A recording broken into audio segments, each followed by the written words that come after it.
Hello, everybody. Welcome once again for a short discussion on a poem. Today, I'm going to discuss the poem London by William Blake. Let me share the screen and begin the discussion.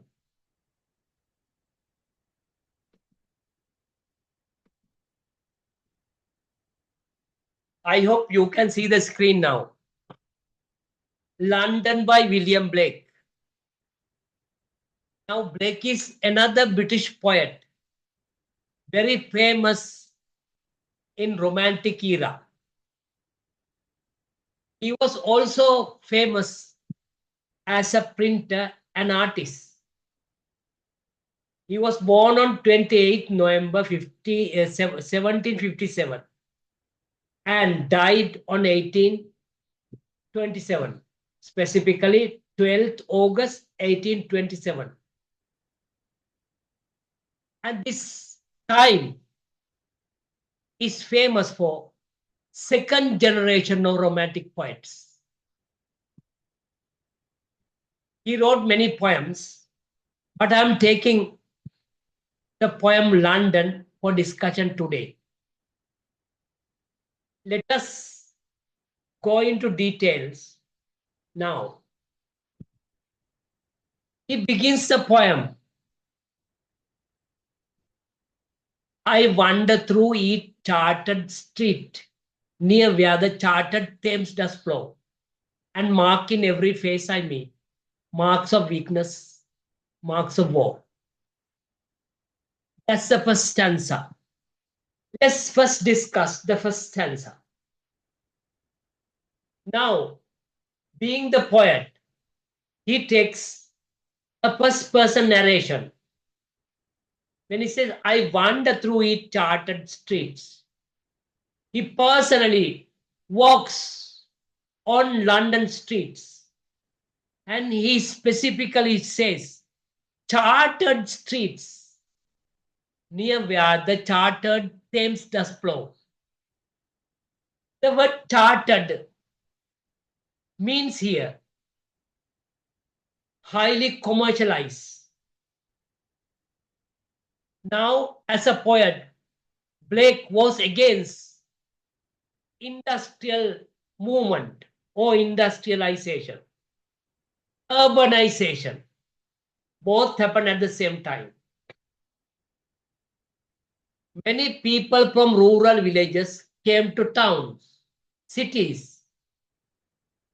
Also, London city was full of people because people came in search of business, jobs, and jobs are available in industries, upcoming industries. Many people liked it, but peaceful minds, like poets, did not like the change very much. They loved the peaceful atmosphere, surrounding environment they had in London. They didn't like the kind of crowded cities. Also, they did not like the too much of commercialized cities.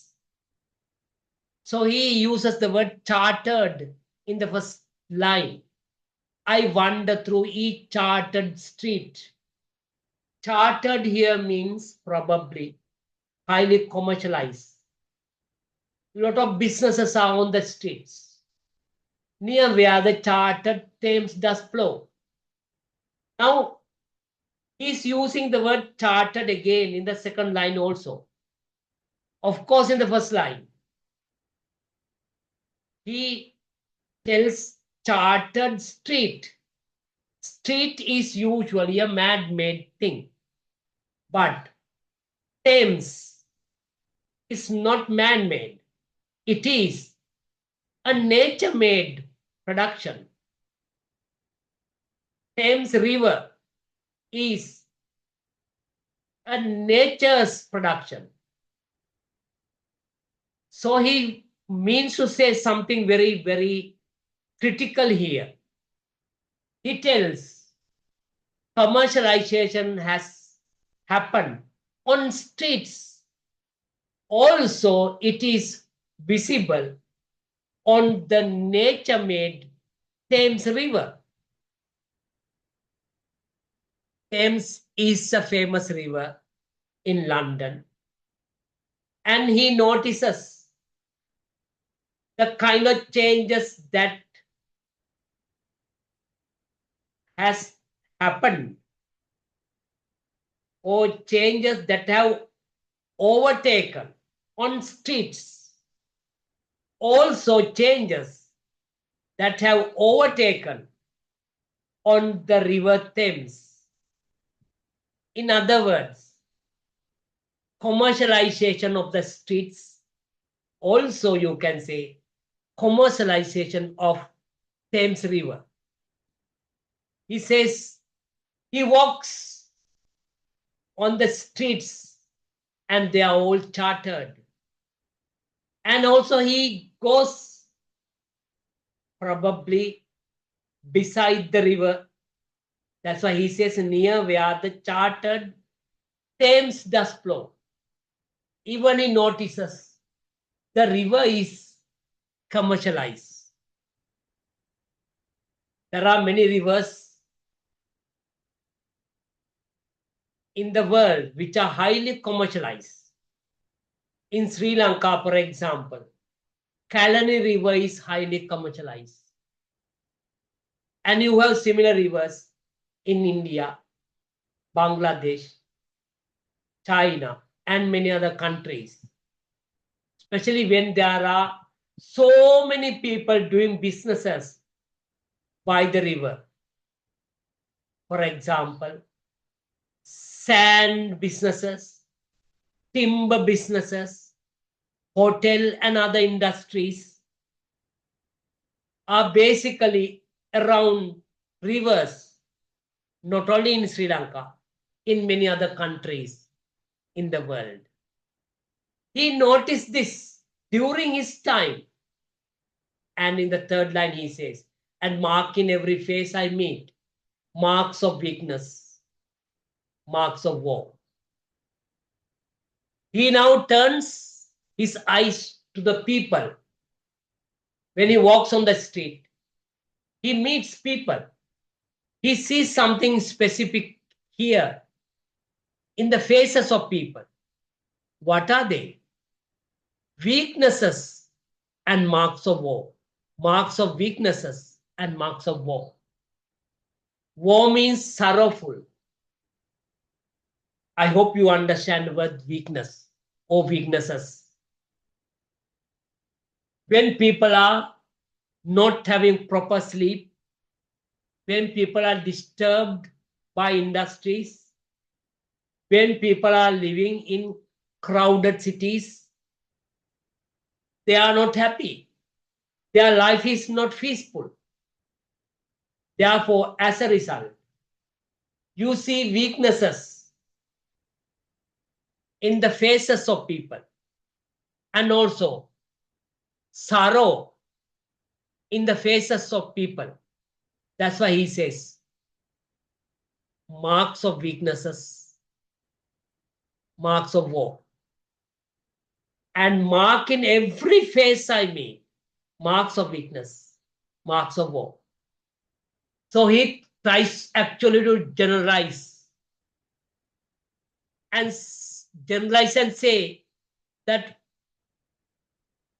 in all the faces he sees when he walks on the streets, he notices the weaknesses written in their faces. Also, sorrowful feelings written in their faces. This is to say how badly the industries have affected the people. How city life has disturbed the people. Their peaceful behaviors are very much now disturbed. Their peaceful manners are very much disturbed. Let's go to the second stanza. In every cry of every man, in every infant's cry of fear, in every voice, in every band, the mind-forged manacles I hear. Now in the second stanza, he takes our attention to another angle. He talks about every cry of every man. When people are in crowded cities, they cannot speak slowly. They have to cry out. They have to speak louder. Otherwise, they are not heard by other people. He says, in every cry of every man, they are not crying like babies, but they are shouting. In the cities, when they are shouting the cities, he hears that sound and he terms it as cry of every man. Also, he talks about the cries of infants. In every infant's cry of fear. Of course, infant's cry is not like big people's cry or man's cry. This cry in the second line means actually the baby's cry, infant's cry of fear. Why? To what are they afraid of? They are afraid of the machines, sounds, factories, and they are worried very much. They fear. They are afraid of this machinery, sounds, factories, all sorts of similar things that are happening in a busy city. So infants cry. They cry of fear. And in third line, he further takes our attention to something very important. In every voice, in every band. Voicing has different meanings. When you speak, you hear the voice. That's a superficial, slight meaning. But when you ask something, when you demand something, we say you voice. You make a voice means you demand something. You ask for something. In every voice, in every band, to my mind, this means all the demands in a situation like this, where industries are controlled by businessmen. In other words, capitalism. Those demands or those cries or those voices are now banned. He says here, in every voice, in every band, he sees now machines are there, people are there, they are busy, they are working. They are working in factories. They are controlled by private business owners. Or else kind of capitalistic ruling system is happening. Therefore, the voices are banned. He says, in every voice, in every band. The mind-forged manacles I hear. What are manacles? Manacles are handcuffs. Usually they are used when you take the prisoners from place to place. Their hands are tied with handcuffs. They are manacles. But he says, mind-forged manacles I hear. As a visionary poet, he sees something deeper. Usual handcuffs are now fix into minds of people. What does it suggest?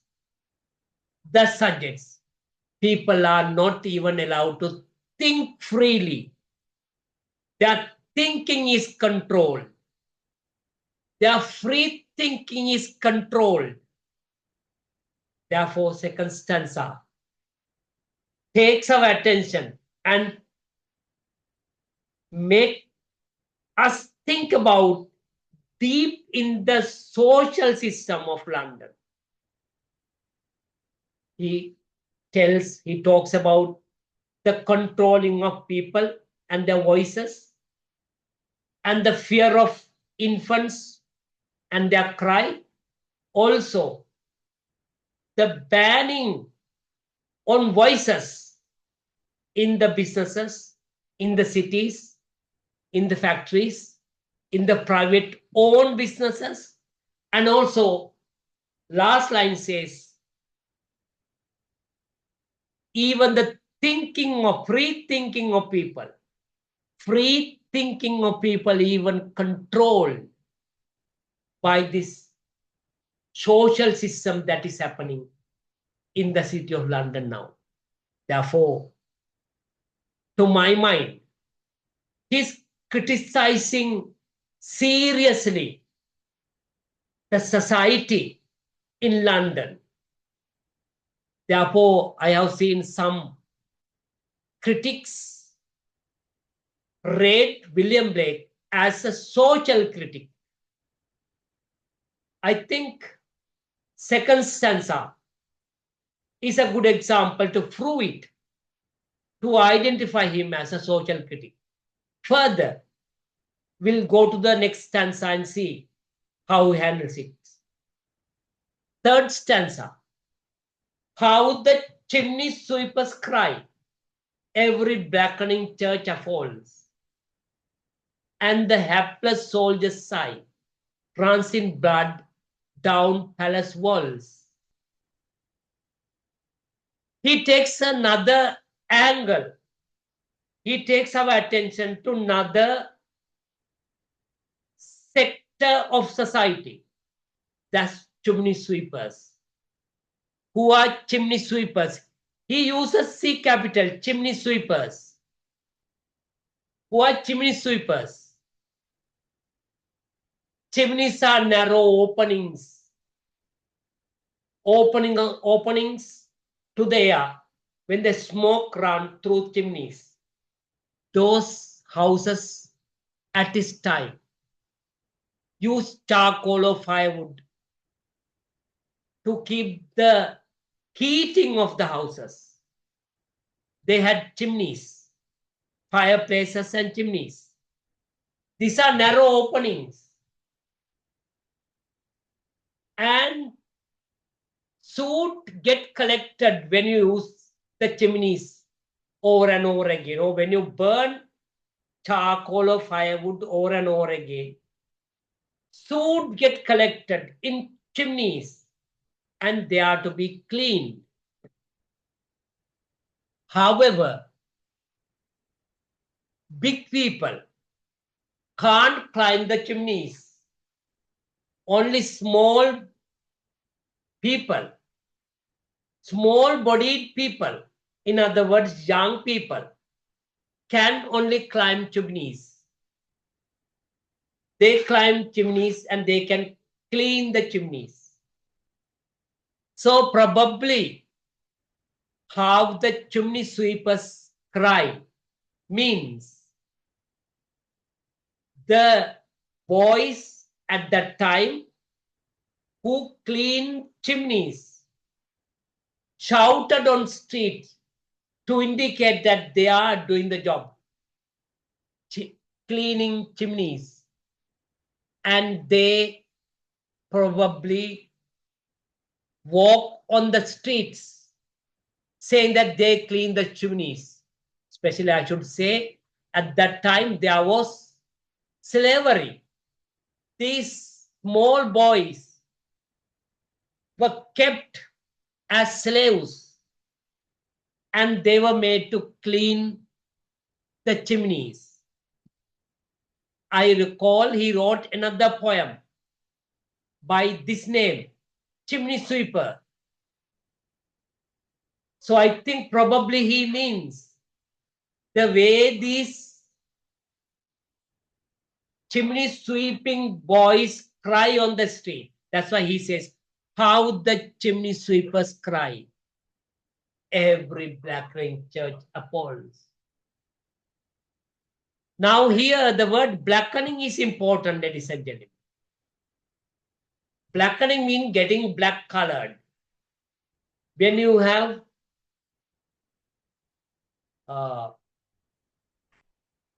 fireplaces, when you have charcoal run factories, the walls are getting black. Usually factory walls are getting black because they burn either charcoal or firewood. As a result of commercialization, you can see the factories are getting black colored walls, maybe inside and both outside of the walls, because smoke can make the white walls black.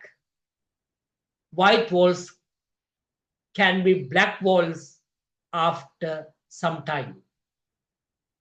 And the same image, same adjective is taken to talk about the church here. Now, blackening walls of factories is a common thing. He takes the same blackening as an adjective to describe the church. Appalls means shout. He says, every blackening church shouts. They are shouting. Maybe they are shouting to bring the justice for chimney sweepers or slavery against slavery. However, in other words, he means probably, we can guess, he implies here, even the churches are like factories. In other words, churches are also commercialized. He mocks, he laughs at the churches. Every blackening church appalls, that shouts. And in the third line, he says, and the hapless soldiers sigh, runs in blood down palace walls. He now talks of soldiers. Soldiers actually should be brave people. They should never sigh. And also they should not run. They should be there to protect the palace.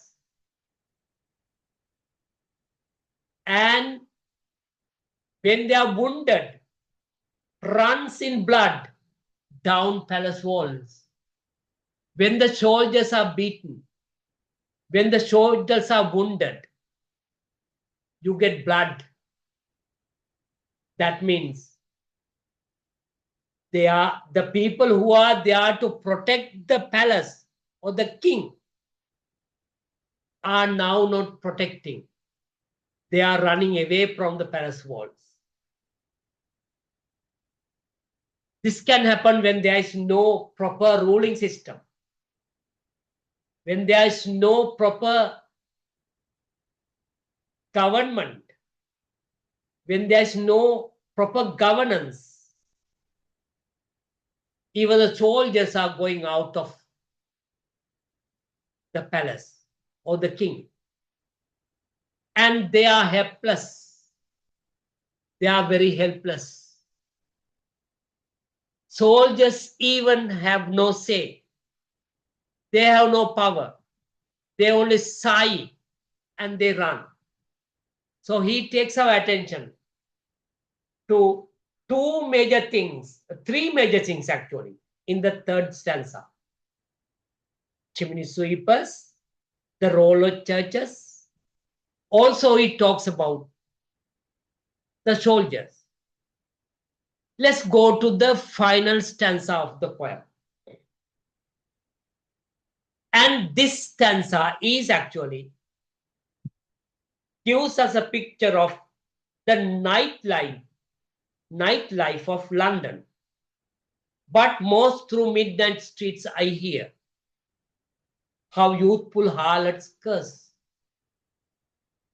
Now when the people are corrupted, when there is no proper